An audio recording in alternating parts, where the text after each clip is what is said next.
ఆదికాండము 18వ అధ్యాయం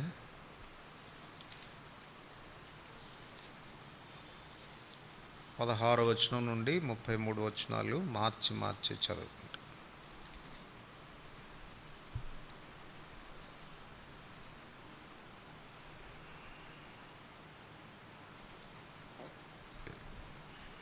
ఆదికాండము 18వ అధ్యాయం 16 నుండి 33 వచనాల వరకు మార్చి చదువుకుంటాం. అప్పుడు ఆ మనుషులు అక్కడ నుండి లేచి సొదొమ తట్టు చూచిరి. అబ్రహాము వారిని సాగనంపుటకు వారితో కూడా వెళ్ళెను.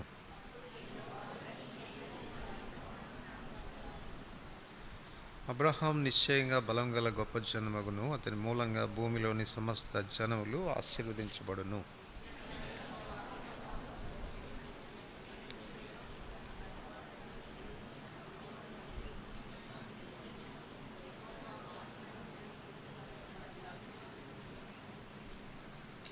మరియు యెహోవా సొదొమ గొమొర్రాలను గూర్చిన మొర గొప్పది గనుకను, వాటి పాపం బహు భారమైనది గనుకను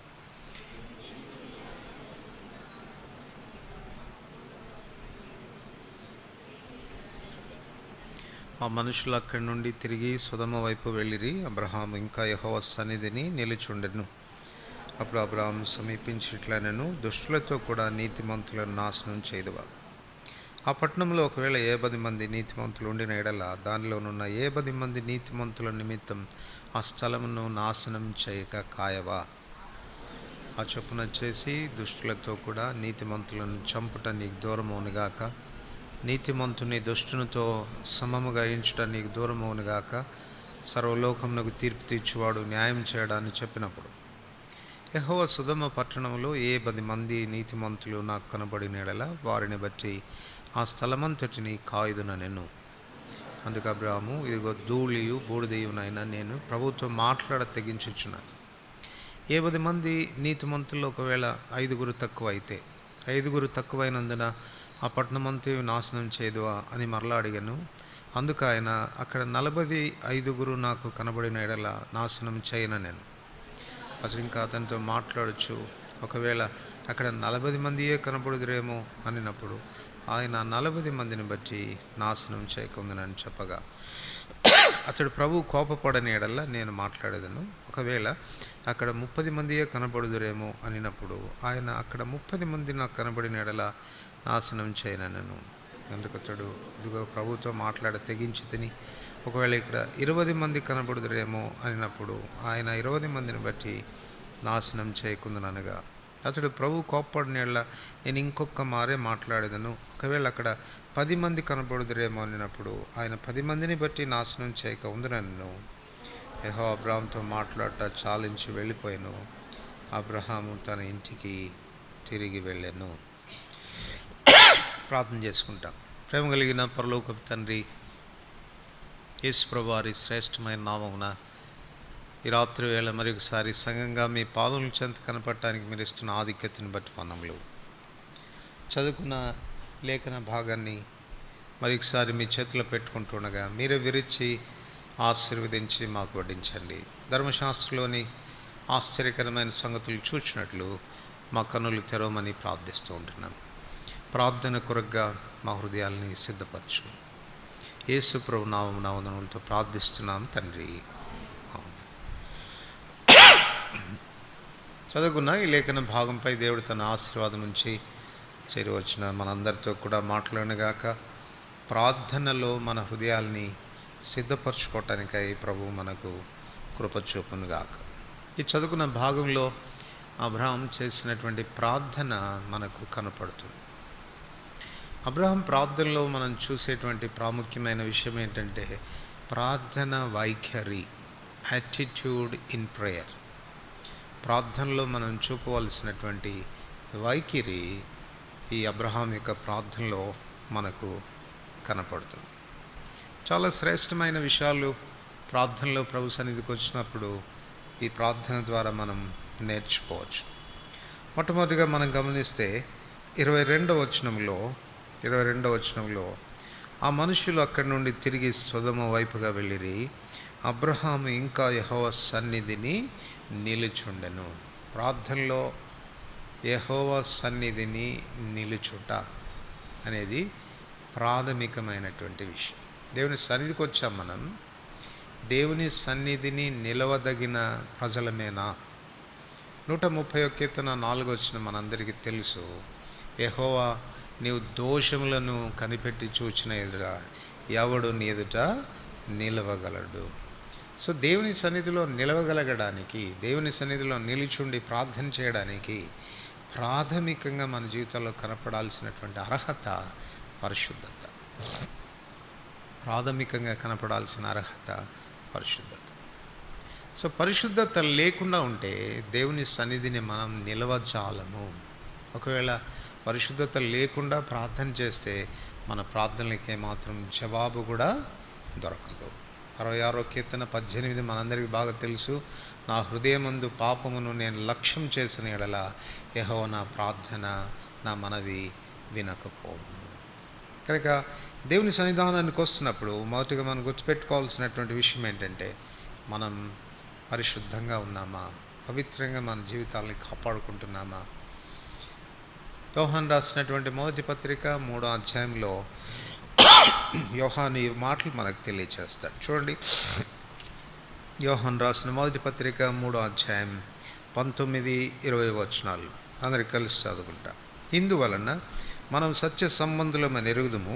దేవుడు మన హృదయముల కంటే అధికుడై సమస్తమును ఎరిగి ఉన్నాడు గనుక మన హృదయము ఏ ఏ విషయములందు దోషారోపణ చేయనో ఆయా విషయంలో ఆయన ఎదుట మన హృదయములను సమ్మతిపరుచుకుందాం. ప్రియులారా, మన హృదయము మన యందు దోషారోపణ చేయని ఎడల దేవుని ఎదుట నిలబడడానికి ధైర్యం మనకు వస్తుంది. అందుకే ఆ తర్వాత ఏం రాశాడు చెప్పండి? మరియు మనం ఆయన ఆజ్ఞలు గైకొనొచ్చు, ఆయన దృష్టికి ఇష్టమైనవి చేయుచున్నాం కనుక మనం ఏమి అడిగినను అది ఆయన వల్ల మనకు దొరుకుతుంది. సో మొదట ప్రాథమికంగా మనం నిర్ధారణ చేసుకోవాల్సినటువంటి విషయం ఏంటంటే, ఏ విషయాల్లోనైనా మన హృదయం మన మీద దోషారోపణ చేస్తుందా? దోషారోపణ చేయాలి అని అంటే మరొక విషయం కూడా మనం జ్ఞాపకం పెట్టుకోవాలి. మన మనస్సాక్షి అనేది నిర్మలమైనదిగా మనం కాచుకోవాలి. మన మనస్సాక్షి సెన్సిటివ్గా ఉండాలి, సున్నితమైన మనస్తత్వం కలిగి ఉండాలి. చాలాసార్లు పెద్ద పెద్ద పొరపాట్లు చేస్తాం కానీ మనకి ఏమీ చలనం ఉండదు. కానీ తుమ్మితే మాత్రం సారీ చెప్తాం. పక్కనోడు తుమ్మేసి సారీ అని అంటాం, ఏదో పెద్ద పొరపాటు చేసేసినట్టు. చిన్న చిన్న అల్పమైనటువంటి విషయాలకు మాత్రం సారీ చెప్తాం కానీ ఇతరుల జీవితాల్లో ఎంత నష్టం చేస్తామో, సరిగా ఉండము, వారితో రిలేషన్షిప్ సరిగా మెయింటైన్ చేయము, కానీ వాటికి మాత్రం సారీ చెప్పం. ఎంత విచారకరమైనటువంటి. సో మొదటిగా మనం గుర్తుపెట్టుకోవాల్సినటువంటి విషయం ఏంటంటే, మన హృదయాలు ఏ విషయంలో కూడా మన మీద దోషారోపణ చేయకూడదు. అందుకొరకు ప్రభు సన్నిధిలోనికి మనం రాకమునుపు మనల్ని మనం పరీక్ష చేసుకోవటం, పరిశీలించుకోవటం, ఏదైనా మన మనస్సాక్షి మన హృదయం మన మీద దోషారోపణ చేస్తూ ఉంటే ఆ విషయాల్లో యథార్థంగా ప్రభు సన్నిధిలో ఒప్పుకొని సరి చేసుకోవడం అవసరం. హెబ్రీయులకు రాసిన పత్రిక 10వ అధ్యాయం, హెబ్రీయులకు రాసిన పత్రిక 10వ అధ్యాయం 19-22 వచనాలు. హెబ్రీయులకు రాసిన పత్రిక 10వ అధ్యాయం 19-22 వచనాలు. సహోదరులారా, యేసు మన కొరకు ప్రతిష్ఠించిన మార్గమున అనగా నూతనమైనదియు జీవము గలదియు ఆయన శరీరం అనే తెర ద్వారా ఏర్పరచబడినదియు నైన మార్గమున ఆయన రక్తం వలన పరిశుద్ధ స్థలం నందు ప్రవేశించుటకు మనకు ధైర్యం కలిగి ఉన్నది గనుకను, దేవుని ఇంటి పైన మనకు గొప్ప యాజకుడు ఉన్నాడు గనుకను, మనస్సాక్షికి కల్మషం తోచుకున్నట్లు ప్రోక్షింపబడిన హృదయములు గలవారము, నిర్మలమైన ఉదకంతో స్నానం చేసిన శరీరం గలవారమై ఉండి విశ్వాస విషయంలో సంపూర్ణ నిశ్చయత కలిగి యథార్థమైన హృదయంతో మనం దేవుని సన్నిధానానికి చేరుదాము. చూడండి, పవిత్రమైన హృదయం, నిర్మలమైన మనస్సాక్షి విశ్వాస విషయంలో మనకు సంపూర్ణ నిశ్చయితనిస్తుంది, కాన్ఫిడెన్స్ ఇస్తుంది. ప్రార్థనలో ప్రభు సన్నిధికి వెళ్తున్నప్పుడు ఏం కావాలి? మనకు ఫెయిత్ కావాలి. ప్రార్థిస్తున్నప్పుడు దేవుడు నా ప్రార్థన విన్నాడు అన్నటువంటి ఆ కాన్ఫిడెన్స్, ఆ నిశ్చయిత దేన్ని బట్టి వస్తుందంటే పవిత్ర హృదయాన్ని బట్టి వస్తుంది. అంచేతనే మొట్టమొదటిగా మనం ప్రభు సన్నిధిలో నిలవదగిన వ్యక్తులంగా పరిశుద్ధంగా మన జీవితాన్ని కాపాడుకోవటం అనేది అవసరం. ఆదికాండం 18వ అధ్యాయం 23వ వచనం. ఆదికాండం 18వ అధ్యాయం 23వ వచనం. అందరు కలిసి చదువుతాం. అప్పుడు అబ్రహాము సమీపించి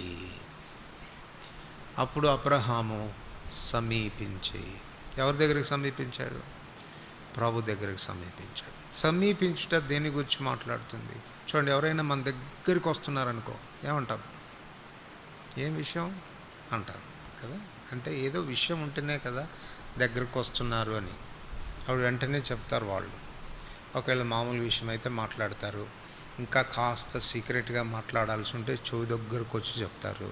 అంటే అంత సమీపించి చెప్తారు.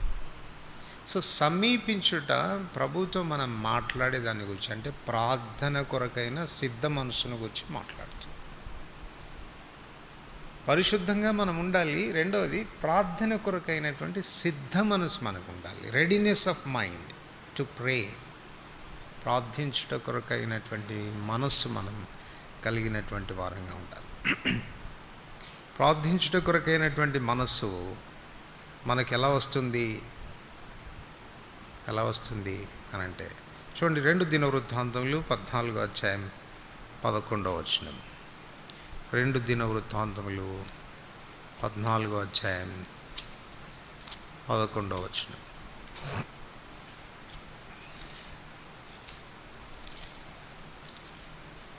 అధ్యాయం 11వ వచనం.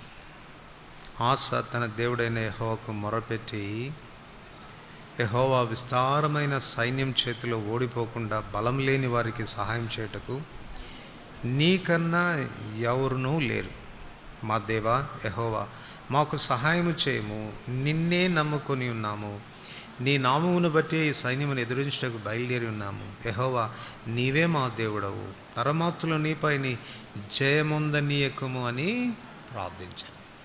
ప్రార్థనలో ప్రభు సన్నిధికి మనం వెళ్తున్నప్పుడు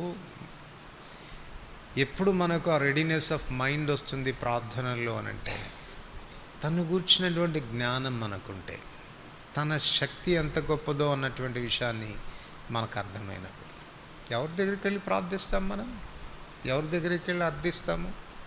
ఇవ్వగలిగిన వాడైతేనే కదా, ఇచ్చే సామర్థ్యం కలిగిన వాడైతేనే కదా.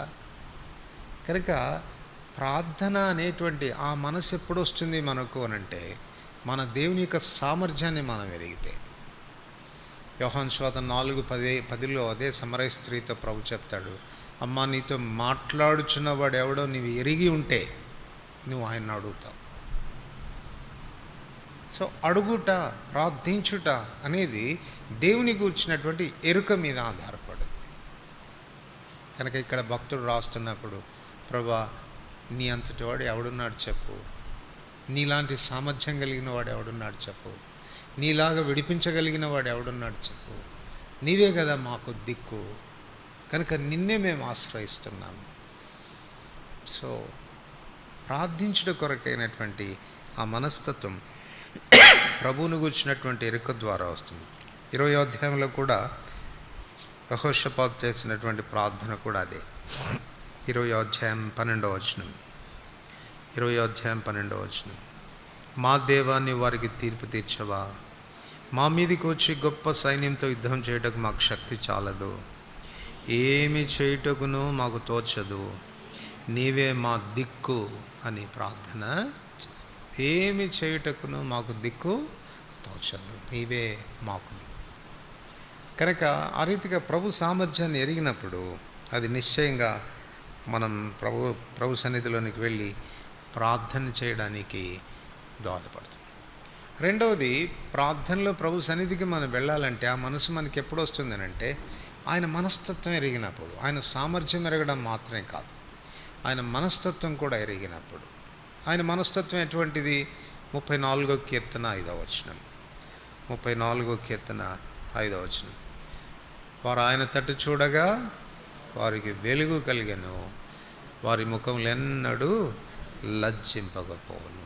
ఒకవేళ మనం ఆయన తట్టు చూస్తే ఆయన మనం సిగ్గుపడేటట్టుగా చేయడంట. కొన్నిసార్లు మనకి ఏదైనా అవసరం వచ్చినప్పుడు ఫలానా వ్యక్తి దగ్గరికి వెళ్తే తప్పకుండా నాకు దొరుకుతుంది అని అనుకుంటాం. అని అనుకుని ఆ వ్యక్తి దగ్గరికి వెళ్ళినప్పుడు బహుశా ఆ వ్యక్తి నేను చేయలేను అన్నాడు అనుకో, మన ముఖాలు ఏమవుతాయి? మన ముఖాలు వాడిపోతాయి కదా. సిగ్గుతో మన ముఖాలు తలదించుకుంటాం. మన ప్రభు దగ్గరికి కన్నా వెళ్తే అంట, ఆయన వైపు సహాయం కొరకు చూస్తేనంట, మనం సిగ్గుపడాల్సిన అవసరం రాదు. Definitely he will do it, because he is so faithful, నమ్మకమైనటువంటి వాడు. కనుక ప్రార్థనలో ప్రభు సన్నిధికి మనం వెళ్ళడానికి కాన్ఫిడెన్స్ దేన్ని బట్టి వస్తుంది అని అంటే, ఈ రెండు విషయాలను బట్టి. ఒకటి, ప్రార్థనలకు జవాబిచ్చే సామర్థ్యం ఆయనకుంది. రెండవది, మన ప్రార్థనలకు జవాబివ్వడానికి ఆయనలో ఉన్న మంచితనం, నమ్మకత్వం ఆయనలో ఉంది. అంచేత ఆయన సన్నిధికి వెళ్ళినప్పుడు దేన్నైనా మనం పొందగలం. కనుక ఆయనను గూర్చిన ఎరుక ప్రార్థనలో ప్రభు సన్నిధికి వెళ్ళడానికి దోహదపడుతుంది. కనుక అబ్రహాము సమీపించాడు అనంటే ఎందుకు సమీపించాడు? ప్రార్థించడానికి సమీపించాడు. ప్రార్థన కొరకైన తన సిద్ధపాటును గురించి మాట్లాడుతాడు. 23వ వచనం మళ్ళీ ఒకసారి చదువుతాం. 23వ వచనం, ఆదికాండం 18వ అధ్యాయం 23వ వచనం. అప్పుడు అబ్రహాము సమీపించి ఇట్లనెను, దుష్టులతో కూడా నీతిమంతులను నాశనము చేయుదువా? దుష్టులతో కూడా నీతిమంతులను నాశనం చేయుదువా? సో ఇప్పుడు తన ప్రార్థన అనేది ఇక్కడ బయటపడుతుంది. తన ప్రార్థనలో ఉన్నటువంటి భారం ఏంటో ఆ చిన్న మాటలో చెప్పేస్తున్నాడు. తనకున్న భారం ఏంటి అంటే, నీతిమంతుడైన లోతు కూడా నశించిపోతాడే అన్నటువంటిది తన భారం. సో ప్రార్థనలో కలిగి ఉండాల్సిన మూడవ వైఖరి ఏంటంటే, బర్డెన్ ఉండాలి, మనకు భారం అనేది ఉండాలి. లోతు యొక్క నాశనాన్ని అబ్రహాం చూడలేకపోతున్నాడు. ఒకసారి మనం ఆలోచన చేస్తే నిజంగా లోతు ఎవరు చెప్పండి? లోతు ఎవరు? స్కీమర్ కదా. లోతు ఏం చేశాడు? వాళ్ళ పినతండ్రి నుంచి దూరం అయిపోవడానికి బహుశా వచ్చేసి అబ్రహాంని అడిగుంటే సరిపోయేది. బాబాయ్, మనం చాలా ఆశీర్వదించబడ్డాం, ఇదిగో నీ పశువులు ఇన్ని అయిపోయినాయి, నా పశువులు ఇన్ని అయిపోయినాయి, మనం కలిసి జీవించలేనంత విస్తారంగా ఉంది, మనం కాస్త దూరం అయితే బాగుండు అని అనిపిస్తుంది అని ఒకవేళ చెప్పుంటే బాగుండు. అలా చెప్పకుండా ఏం చేశాడు? వాళ్ళ పశువుల కాపులకి వీళ్ళ పశువుల కాపులకి గొడవలు పెట్టాడు. అని తెలుసు అబ్రహాముకు. కుతంత్రాలు చేసేవాడని తెలుసు, శరీర సంబంధంగా ఆలోచించేవాడని తెలుసు. అయినా కూడా ఏం చేస్తున్నాడు చెప్పండి? అట్లాంటి లోతు కొరకు భారంతో విజ్ఞాపన చేస్తున్నాడు. కొన్నిసార్లు మనకు నష్టం కలిగజేసే వ్యక్తులు ఉంటారు, మనకు విరోధంగా ఆలోచించే వ్యక్తులు ఉంటారు, చాలా యుక్తిగా ప్లాన్లు కూడా చేస్తూ ఉంటారు. ఆ విషయాలు మనకు తెలుస్తాయి. అయినా కూడా అలాంటి వ్యక్తుల మీద మనం ఏమాత్రం ఆయాసం పెట్టుకోవాల్సిన అవసరము లేదు. వాళ్ళ కొరకు మనం భారంగా ప్రార్థించాలి. వాళ్ళు కూడా నష్టపోకుండా ఉండున్నట్లుగా భారభరితమైనటువంటి ఆత్మతో ప్రార్థన చేయాల్సినటువంటి అవసరం ఉంది. ఇంకో మాటలో చెప్పాలంటే, లోతు స్కీమర్ మాత్రమే కాదు, కృతజ్ఞత లేనటువంటి వాడు. తన తండ్రిని కోల్పోయాడు, జాలిపడి అబ్రహాం తనతో పాటు తీసుకొచ్చాడు. ఈనాడు లోతు ఏదైనా ఆశీర్వదించబడ్డాడంటే ఎవరిని బట్టి ఆశీర్వదించబడ్డాడు? అబ్రహాముని బట్టి ఆశీర్వదించబడ్డాడు. ఎంత కృతజ్ఞుడుగా ఉండాల్సింది. అయ్యో, ఈ ఐశ్వర్యం నాకు కలిగిందంటే, ఈ ధనం నాకు కలిగిందంటే, ఈ పశువులు వచ్చినాయంటే, ఈ దాసదాసీలు నాకున్నారంటే, it is because of Abraham. అది గుర్తించి ఎంత కృతజ్ఞుడుగా ఉండాల్సినటువంటి వాడు. ఏమాత్రం తనకు కృతజ్ఞత భావం అనేది లేదు. అట్లాంటి వ్యక్తి విషయంలో కూడా అబ్రహాము భారం కలిగి ప్రార్థన చేస్తూ ఉన్నాడు. సో ప్రార్థనలో మూడవదిగా మనం నేర్చుకునేది, భారంతో మనం ప్రార్థన చేయాలి. తర్వాత అదే వచనంలో మనం గమనిస్తే అబ్రహాం జీవితంలో మరొక సుగుణం మనకు కనపడుతుంది. అదే 23వ వచనంలో మళ్ళీ ఒకసారి చదవండి. అప్పుడు అబ్రహాం సమీపించి ఇట్లనెను, దుష్టులతో కూడా నీతిమంతులను నాశనం చేయదు. ఈయన దృష్టిలో నీతిమంతుడు ఎవరండి? మనకే గాన వీడొట్టి స్కీమరు, వీడు ఇట్ట చేశాడు, అట్ట పనులు చేశాడు, వీనికి ఏమాత్రం కృతజ్ఞతలు లేదు అని అంటే అట్టోళ్ళు నీతిమంతులు అంటామా? ఏమంటాం? వాడొట్టి నక్కండి, వాడు విశ్వాసం లేని ఇట్లాంటి మాటలు ఏదో మాట్లాడతాం కదా.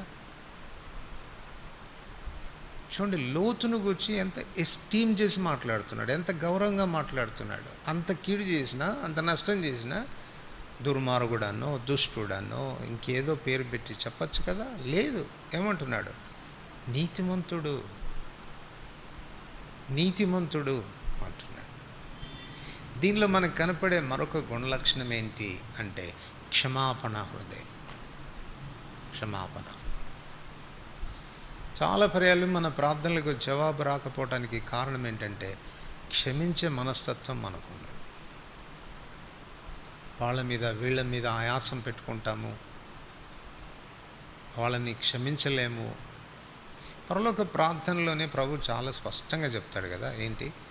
మీరు మీ రుణస్తులను క్షమిస్తే నేను మిమ్మల్ని క్షమిస్తాను, వారి రుణములను మీరు క్షమించకపోతే మిమ్మల్ని కూడా నేను క్షమించను అని ఎంత స్పష్టంగా ప్రభు చెప్పాడు.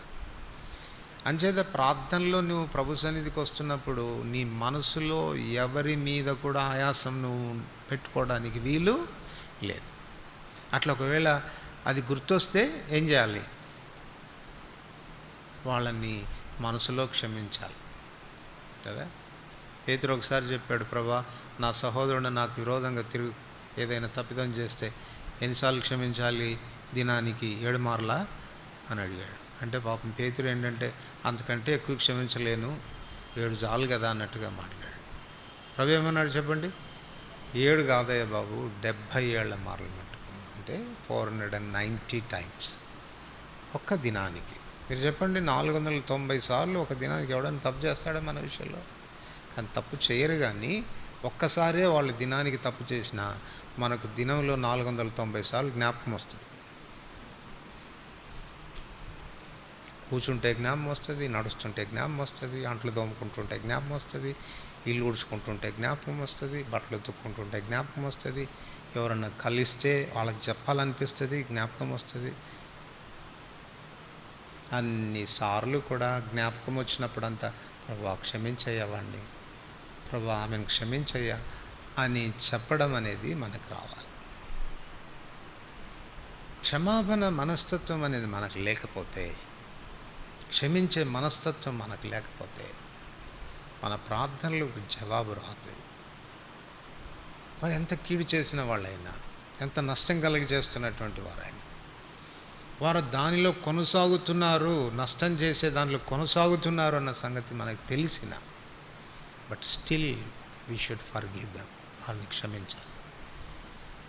కనుక ఈ వచనంలో అబ్రహాం యొక్క క్షమాపణ మనస్తత్వం కూడా మనకు కనపడుతుంది. ఆ తర్వాత 27వ వచనం అందరు కలిసి చదువుకుంటాను. 27వ వచనం, అందుకు అబ్రహాము, ఇదిగో ధూళియు బూడిదనైన నేను ప్రభుతో మాట్లాడ తెగించుచున్నాను. ధూళియు బూడిదయునైన నేను అంటే ఏం మనస్తత్వం కనపడుతుందండి? మనం కూడా చెప్తాం ఏమని ఆరాధనలోకి వస్తే, ప్రభా చచ్చిన కుక్కనైనా పందిని స్వామి, ఇట్లాంటి మాటలన్నీ చెప్తాం. బయటికి ఎవరన్నా మనం బయటికి వెళ్ళిన ఏ పంది ఇట్రా అంటే ఊరుకుంటావా? ఏ చచ్చిన కుక్క ఇట్రా అంటే ఊరుకుంటావా? మరి అన్నావుగా చచ్చిన కుక్కని, పందిని అన్నావు కదా. అక్కడ అనాలి కాబట్టి అన్నానే కానీ అంటాం కదా. సో మన మాటలు వాస్తవికమైనవి కావు. పలుకుతున్నప్పుడు మాటలు పదజాలాలు వచ్చు, కానీ వాస్తవికంగా అన్వయించుకొని మాట్లాడము, గ్రహించుకొని మాట్లాడము. అబ్రహాం ఆ రీతిగా మాట్లాడట్లేదు. ప్రభు సన్నిధిలోనికి వచ్చినప్పుడు, ప్రభా నీ సన్నిధిలో ఏ పాటు వాడిని, నేను దుమ్ము ధూళితో సమానమైనటువంటి. ఇది తనలో కనపడుతున్న దీనత్వాన్ని గురించి మాట్లాడుతుంది. సో ప్రార్థనలో మనం ఎలా రావాలి ప్రభు సన్నిధికి చెప్పండి? దీన హృదయాలమై రావాలి. కీర్తన 51:17 మనందరికీ తెలుసు. దేవా, విరిగి నలిగిన హృదయమును నీవు అలక్ష్యం చేయవు, విరిగిన మనస్సే నీకు ఇష్టమైన బలి.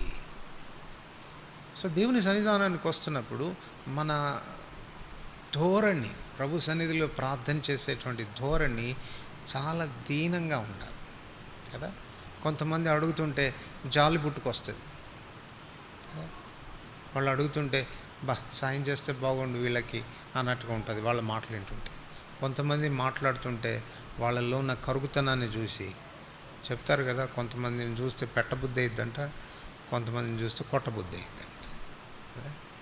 ఈ దేవుని సన్నిధిలోనికి వచ్చి మనం ప్రార్థన చేస్తున్నప్పుడు ఆయనకి పెట్టబుద్ధి అవుతుందా, కొట్టబుద్ధి అవుతుందా? నీ టోన్ ఎట్లా ఉంటుంది, ఎలా అర్థిస్తున్నావు ఆయనని దేవుని సన్నిధిలోనికి వచ్చినప్పుడు? దీన హృదయాలమై ప్రభు సన్నిధిలో ప్రార్థన చేయాలి.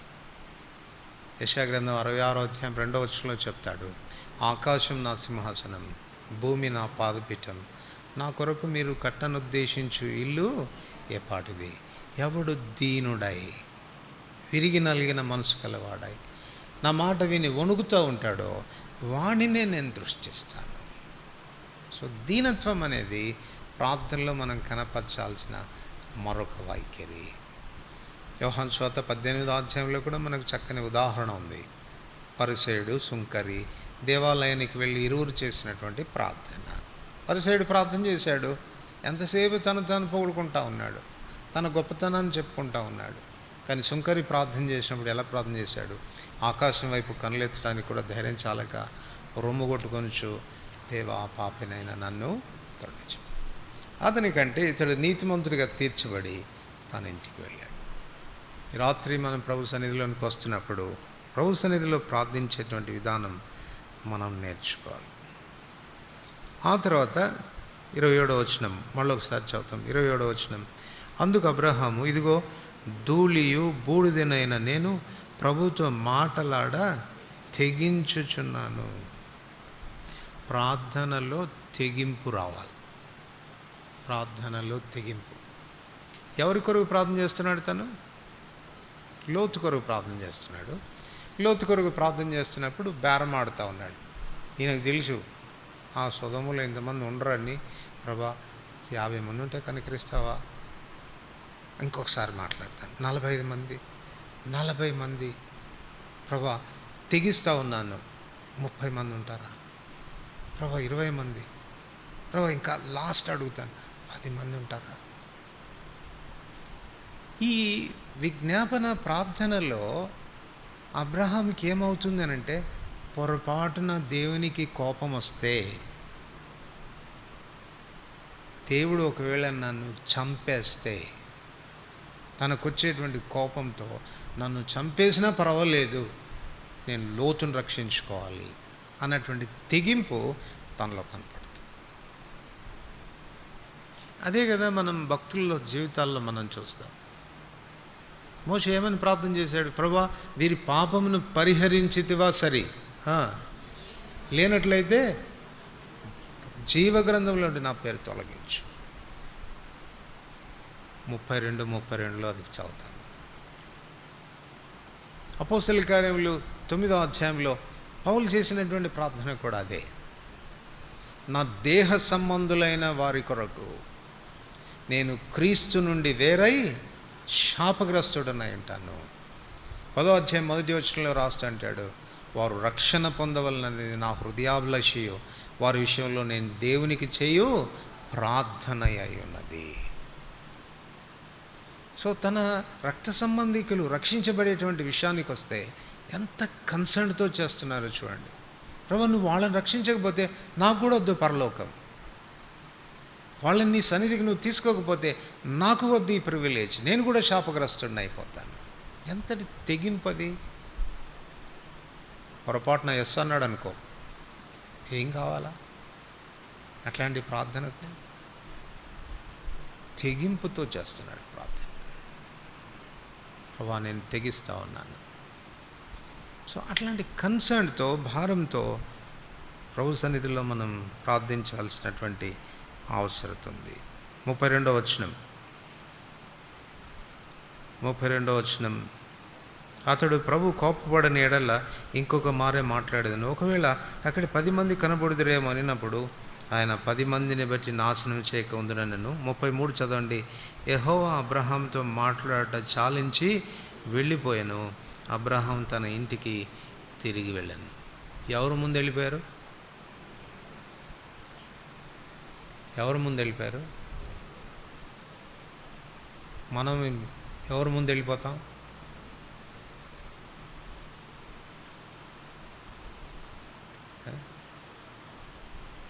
మనకేంటంటే, ప్రభా వాళ్ళు వేరే వాళ్ళు కూడా చేస్తున్నారు, నువ్వు వింటా ఉండు, నేను పోయేస్తాను, బాయ్ బాయ్ అంట. ఏదైనా అత్యవసరమైన పరిస్థితి ఉండి వెళ్తే పర్వాలేదు. కానీ మనకు అలవాటు ఏంటంటే, 1 గంట 2 గంటలు ఉండగానే వాయమ్మో ఎంతసేపు ఉన్నాను అనుకున్నాం దేవుని సన్నిధిలో అనుకుని ప్రభుకు బాయ్ బాయ్ చెప్పి వెళ్ళిపోతూ ఉంటాం. ఇది ఏం తెలియజేస్తుందంటే, ప్రార్థనలో మనకు పట్టుదల లేకపోవటం. అబ్రహాం యొక్క పట్టుదల ఎంత అనంటే, ప్రభుకి ఏమనిపించిందంటే, పామ్మో ఇంకా కాసేపు ఉన్నానంటే ఎక్కడికి వస్తాడు, ఒక్కళ్ళు ఉంటే నువ్వు కాపాడవా ప్రభా అంటాడేమో అనుకొని ఆయన తుర్రుమని ఆయన వెళ్ళిపోయాడంట. ఆయన వెళ్ళిపోయిన తర్వాత నెమ్మదిగా ఇంకా చేసేది లేక అబ్రహాం వెళ్ళిపోయాడు. బీ ఇన్ హిస్ ప్రెజెన్స్, ఆయన సన్నిధిలో వేచి ఉండు, పట్టుదలతో ప్రార్థన చేయి. ఆయన కంటే ముందుగా వెళ్ళిపోవద్దు దేవుని సన్నిధి నుంచి.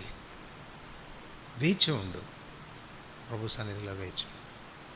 తద్వారానే మన ప్రార్థనలకు మనం జవాబు అనేది చూడగలుగుతాం. ఒకసారి అరవిందం గారు చెప్పారు, ఒకడికి దయ్యం పట్టిందంట. దయ్యం పడితే వాళ్ళ ఫాదర్ ఏం చేశాడంటే, ఆ ప్రాంతాల్లో సేవకుల కూడికలు జరుగుతుంటే అక్కడికి తీసుకొచ్చాడంట. ఆయన ఉద్దేశం ఏంటంటే, అంత పెద్ద పెద్ద దైవజనులు కదా, అట్లాంటి సేవకులు చేసేటువంటి ప్రార్థనల మధ్యలో వీడి దయ్యం ఎందుకు ఉంటుందిలే, పారిపోతుంది అని తీసుకొచ్చాడు. 2 రోజులు పాపం అతి కష్టం మీద వాడిని అక్కడ ఉంచాడు. కానీ వాని దయ్యం పోలేదు. దయ్యం పోకపోతే చివరికి ప్రార్థన అంతా అయిపోయిన తర్వాత పెద్ద దైవజనుడి దగ్గరికి తీసుకొచ్చి, అయ్యా ఇది నా కొడుకు పరిస్థితి, మీరన్నా ప్రార్థన చేయండి అంటే, ఆ దైవజనుడు అడిగాడంట వాడు, అరే నీకు ఏమిరా ఇంత భయం లేకపోవడం, ఇంత గొప్ప గొప్ప దైవజనులు వచ్చి ప్రార్థన చేస్తుంటే ఎట్లా నువ్వు ఉండగలిగావు పోకుండా అంటే, వాడు చెప్పాడంట, సార్ వాడిని నేను ఇక్కడ ఉండిస్తే కదా పద్దాక లేపి బయటికి తీసుకెళ్ళేవాడిని, ఒంటికని తీసుకెళ్ళేవాడిని, నీళ్ళకని తీసుకెళ్ళేవాడిని, అక్కడ మాట్లాడుకుందాం పదా అని తీసుకెళ్ళేవాడిని, అందుచేత ఇక్కడ ఉండగలిగానండి. వాడు కూడా, సైతాన్ కూడా మనల్ని అటనే పట్టుకెళ్తుంటాడు. గుర్తొస్తుంది, మంచిలు తాగలేగా నువ్వు, పదా లేచిపోదాం పదా బయట. అసలు వాష్రూమ్కి పోయొచ్చావా ఒకసారన్నా? ఒకసారి అటు తిరిగి వస్తే బాగుండుగా. నీ మోకాళ్ళు నొప్పులు పుడుతున్నాయి, కొంచెం బయటికి వెళ్ళు. ఆడు కూడా పోయాడు, కొంచెం మీ ఇద్దరు కలిసి మాట్లాడుకుందరు. కానీ అక్కడ పోయి గుంపు చేస్తూ ఉంటారు 2-3 కలిసి. ఏమో పెద్ద ఏం కాన్ఫరెన్స్ అది, అమెరికా ప్రెసిడెంట్తో కలిసి మాట్లాడినట్టు, ఇప్పుడే అత్యవసరమైన నిర్ణయాలు చేయాల్సి వచ్చినట్టు పోయి మాట్లాడుతుంటారు. చాలా చెడ్డ అలవాటు అది. దేవుని సన్నిధిలోనికి వచ్చిన తర్వాత లేవకూడదు. అబ్రహాం ఎట్లాగైతే పట్టుదలతో ఉన్నాడో ప్రభు సన్నిధిలో, ప్రభు వెళ్ళిపోయే పరంతం తాను వెళ్ళలేదు. అని వెళ్ళిపోయిన తర్వాత ఇక చేసేది లేక తన ఇంటికి తాను వెళ్ళిపోయాడు. ఆ రీతిగా ప్రభు సన్నిధిలో మనం ప్రార్థన చేయగలిగితే నిశ్చయంగా దేవుడు మన ప్రార్థనలకు ఆయన జవాబిస్తాడు. ఇక్కడికి ఈ విషయాలు మనం జ్ఞాపకంలో పెట్టుకుందాం. మళ్ళొకసారి జ్ఞాపకం చేస్తాను మీకు, ఏ విషయాల్లో మనం కొరత పడుతున్నామో ఆ విషయాల్లో ప్రభు సన్నిధిలో మనల్ని మనం సరిచేసుకోవాల్సిన అవసరం ఉంది. మొదటిది, ఆయన సన్నిధిలో నిలవదగిన వ్యక్తులుగా ఉండాలి. ఇది మనలో కనపడాల్సిన పరిశుద్ధతను గురించి మాట్లాడుతుంది. రెండవది, ప్రార్థించుట కొరకైన మనస్సు, readiness of mind to pray. ప్రార్థించుట కొరకైన మనస్సు. ప్రార్థించుట కొరకైన మనసు దేన్ని బట్టి వస్తుందంటే దేవుని గూర్చిన జ్ఞానాన్ని బట్టి వస్తుంది. ఆయన ఎంత సమర్థుడో, ఎంత మంచివాడో, ఎంత నమ్మకమైన వాడో అన్న సంగతిని ఎరుగుట ద్వారా ఆయన మీద మనం ఆధారపడి ప్రార్థించగలుగుతాం. మూడవది, ప్రార్థనలో భారం ఉండాలి మనకు. ఏదో క్యాజువల్గా చేసే ప్రార్థన కాదు. అబ్రాహాం తన లోతు రక్షించబడాలి, నాశనం కాకూడదు అన్నటువంటి హృదయ భారంతో తాను ప్రార్థన చేశాడు. నాలుగవది, క్షమాపణ హృదయంతో ప్రార్థన చేశాడు. ఐదవది, తాను తగ్గించుకుంటూ నేను దుమ్ము ధూళి బూడిద లాంటి వాడిని అని ప్రభు సన్నిధిలో తాను తగ్గించుకొని ప్రార్థన చేశాడు. ఆరోది, తెగించి ప్రార్థన చేశాడు. ఒకవేళ ఏదైనా నష్టం కలిగినా నాకు పర్వాలేదు ప్రభా, నీ కోపం వచ్చి నన్ను ఏమైనా చేసినా పర్వాలేదు, కానీ లోతును మాత్రం రక్షించు అన్నటువంటి సాక్రిఫిషియల్ ప్రేయర్ అని చెప్పవచ్చు. సమర్పణతో కూడిన ప్రార్థన. చివరికి పర్సిస్టెంట్ ప్రేయర్, పట్టుదలతో కూడిన ప్రార్థన. ప్రభు వెళ్ళిపోయే వరకు ఆయన సన్నిధిలో నిలబడి తాను ప్రార్థన చేశాడు. సో ఇటువంటి వైఖరి కలిగి దేవుని సన్నిధిలో మనం ప్రార్థన చేయగలిగితే నిశ్చయంగా దేవుడు మన ప్రార్థనలకు జవాబిస్తాడు. ఒకసారి మన హృదయాల్ని దేవుని వాక్య వెలుగులో పరీక్ష చేసుకొని సరి చేసుకోవడానికి మొదట మనం సమయాన్ని కలిగి ఉంటాం. ఆ తర్వాత మరలా మనం ప్రార్థనలో ప్రవేశించవచ్చు. ప్రార్థనలో ప్రవేశిస్తాం.